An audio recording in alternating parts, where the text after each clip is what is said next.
Coming up now in your spoiler-free wrestling news rundown, The Rock has responded to the fan response from his segment with Roman Reigns and Cody Rhodes on Friday.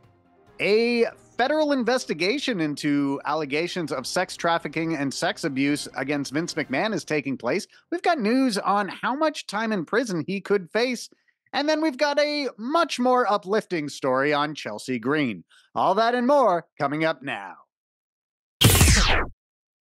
In the closing segment of WWE SmackDown this week, Cody Rhodes was scheduled for a face-to-face with Roman Reigns, and he was going to make his Royal Rumble decision. Cody Rhodes, however, stepped aside, and The Rock's music hit, and The Rock came out for a face-to-face with Roman Reigns, seemingly setting up a WrestleMania 40 main event between the two, while Cody, I guess the plan is for him to take on Seth Rollins. This is such a big story that you can see I'm using one of my 4 free articles a month on Forbes to talk about it. So up on your screen now, I've just got some examples of the negative response that fans have given to Rhodes stepping aside and The Rock stepping into his place. Now, in the arena on Friday night, The Rock got a huge ovation.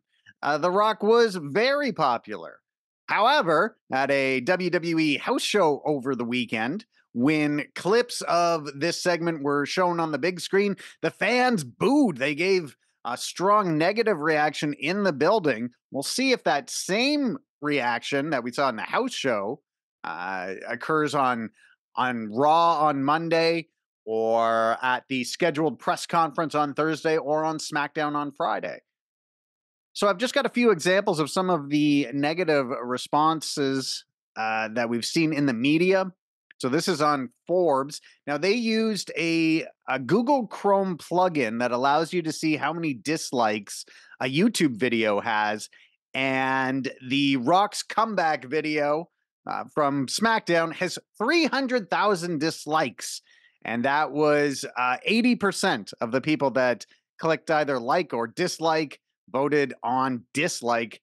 That's how upset some fans are over The Rock seemingly taking Cody's spot. Of course, there's people out there, big fans of The Rock, maybe not big fans of Cody, who are happy about it, but lots of coverage of the negative responses here. This is from TMZ, the headline saying, The Rock, WWE fans criticize new storyline. Dwayne skipped the line, I guess is what they believe fans are saying.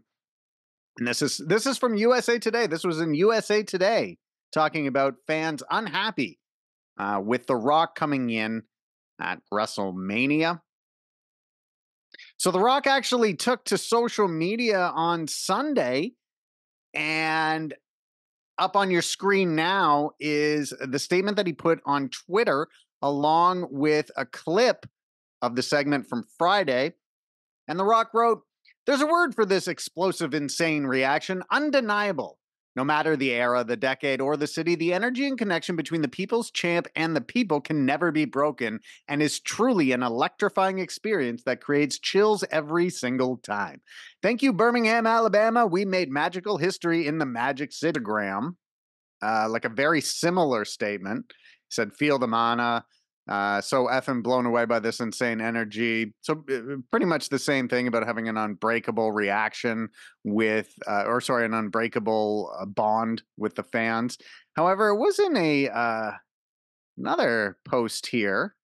So he posted a clip of somebody else talking about how, what happened on Friday was the greatest wrestling moment of all time.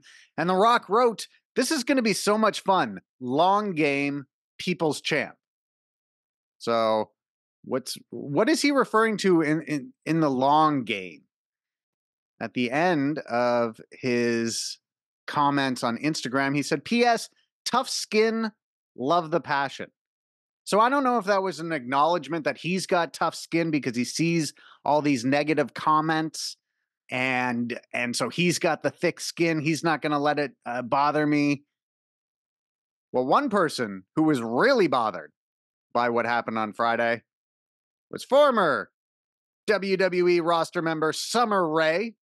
Summer Rae posted some passionate comments here And then, so on February 2nd, which was Friday, she writes, I'm not going to lie. I don't like it. I want it at WrestleMania. So maybe I'm not seeing the bigger picture here, but emojis. I want that effing match at Mania. That's all, the end. If this whole plan turns out better and blows our minds, then I retract this tweet. She continues, imagine handing over your WrestleMania match that you beat 29 other people for after a 2-year build.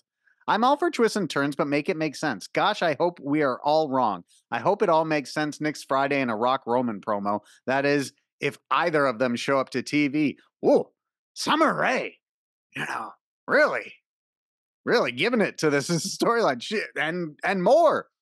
And if it was because Punk got hurt and this is a change of plans, it doesn't take away from the fact that we all want that match, the match at Mania, the only match, Cody versus Roman. I don't want it on another pay-per-view. I only want it there. It deserves that, and I don't want it in 2025.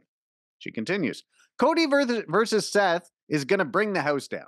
I pop huge every single time I hear The Rock's music. So sick. Ticket sales, yes. Roman is it, 100%. But I want that match. And that wasn't going to be given to us this year. Therein lies the issue. See y'all in Philly. And just a couple more notes on the Rock Roman Reigns reaction. So this is on Twitter, and I guess it's not a hashtag. Well, yeah, it's a hashtag. Hashtag We Want Cody has been trending. Logan Paul tweeted out We Want Cody. This person writes that the hashtag We Want Cody has now surpassed over 200,000 posts. We Want Cody. So I mean, we'll see what happens, but the fans online, at least, not in the building in Birmingham, Alabama, although those fans were probably pretty pleased that they got to see The Rock live, which is a very rare occurrence. So in terms of how this all happened, how we ended up with Reigns versus Rock at Mania rather than Rhodes versus Roman at Mania, there's a lot of R's here. So this was addressed on Friday's edition of the Wrestling Observer newsletter. So this was written before The Rock came out on SmackDown. And so Dave Meltzer wrote in the newsletter, as late as last week, Reigns versus Rock was not out of play. Rock wanted it and even said so in media interviews. We were told he was heavily pushing for it, but at that point, as late as after the Rumble, the plan was for Reigns versus Rhodes and to do Reigns versus Rock at some point in the future. So at some point, something changed. Could have been CM Punk's injury. We'll see. We'll see where WWE goes with this. There have also been some significant developments in the story involving former WWE employee Janel Grant filing a lawsuit against the company, Vince McMahon, and John Laurinaitis. Now, John Laurinaitis' lawyer released a statement to Vice News recently stating that their client is a victim of Vince McMahon, just like Janel Grant is. And so he's being represented by attorney Edward Brennan. And up on your screen now is a statement that Brennan gave to Vice News. And it says, Mr. Laurinaitis denies the allegations in the misguided complaint and will be vigorously defending these charges in court, not the media. Oh, well.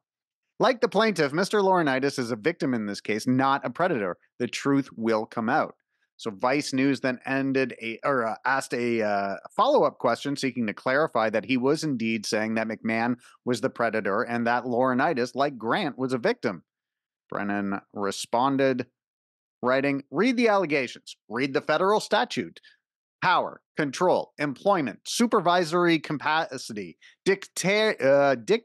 dictatorial sexual demands with repercussions if not met. Count how many times in the complaint Vince exerts control over both of them. So it sounds like John Laurinaitis' strategy is to turn against Vince McMahon.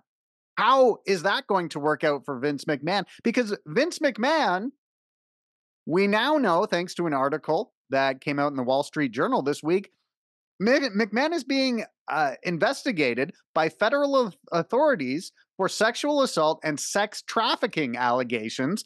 But more than that, prosecutors in New York in recent months have been in contact with women who have accused McMahon of sexual misconduct, the People said. So more victims are being interviewed, or more potential victims, I should say, are being interviewed.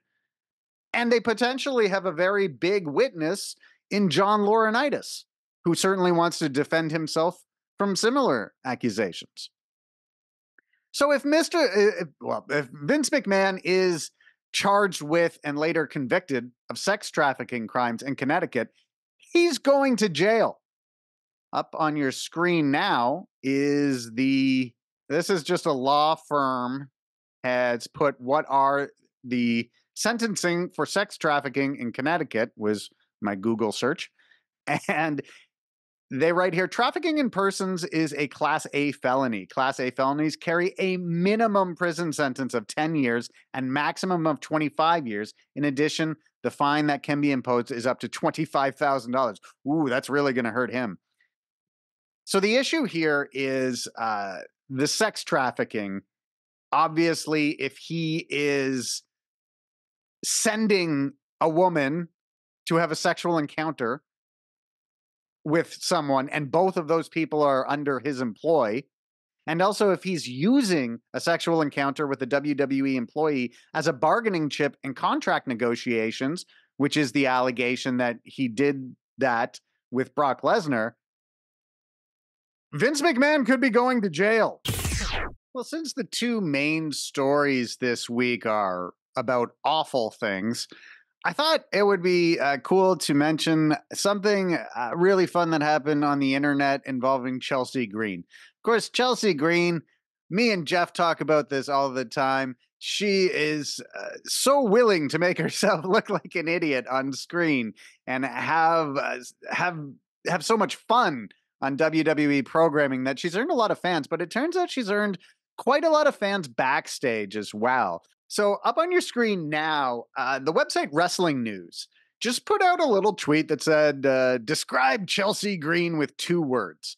And the responses that this post got, and there were many, I don't think any of them actually used 2 words. Here's Steph DeLander, who used several words to talk about how much she appreciates what Chelsea Green has done for her in her career.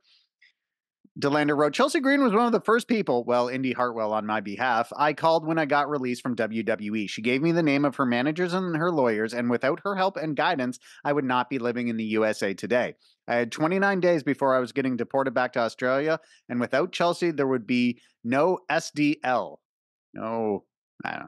As we know it. Not to mention, she is always the first to pass on a gear designer or a photographer or tell you where she gets her boots made. And in a world of weird gatekeeping bullshit, it's such a breath of fresh air. I could go on, but I'll stop. Chelsea is the effing best.